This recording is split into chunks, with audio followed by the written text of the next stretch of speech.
कबीर साहब के शरण में आए गरीबदास जी के माध्यम से, यानी इनके शिष्य बने।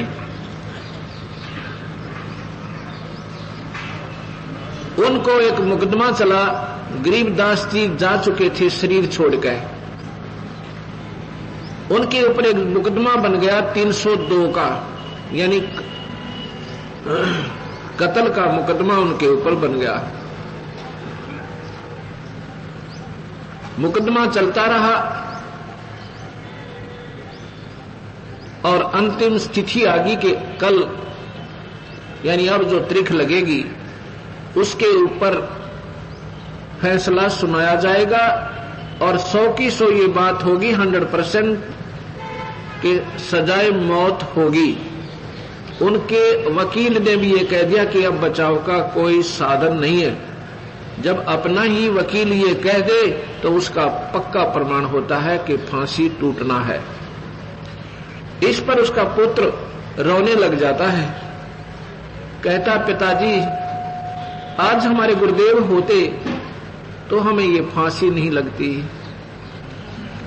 उनका पिताजी कहता पुत्र परमात्मा मरते नहीं, भगवान कबीर साहब हमारे साथ है, बेटा घबरा मत। और उनकी यही इच्छा है तो फिर क्यों चिंता करे पुत्र, उनके हुक्म बिना पत्ता नहीं हिल सकता। इसमें भी हमारा कोई भला है, मर जाने में भी, अगर उनकी इच्छा होगी तो। अब क्या होता है, वो निश्चित तारीख आ जाती है, कोर्ट के अंदर दोनों मुलजिम खड़े हो जाते हैं, मजिस्ट्रेट बैठा, साथ में रीडर बैठा है। मजिस्ट्रेट फांसी की सजा सुनाकर लिख के रीडर को कहता है कि पढ़ के सुना दे इनको।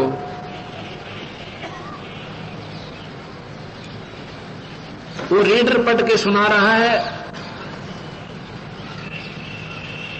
मजिस्ट्रेट ने लिखा था कि उनके दोनों के नाम लिखकर कहा, गांव सारा विवरण देकर इनको फलाने व्यक्ति के मर्डर के केस में सजाए मौत सुनाई जाती है।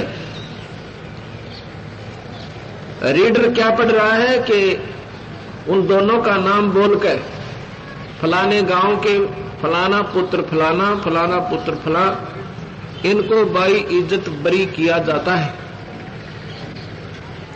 मजिस्ट्रेट कहता है तेरा दिमाग खराब है क्या, तू क्या पढ़ रहा है? अक्के जनाब ने ऐसे ही लिखा इसमें।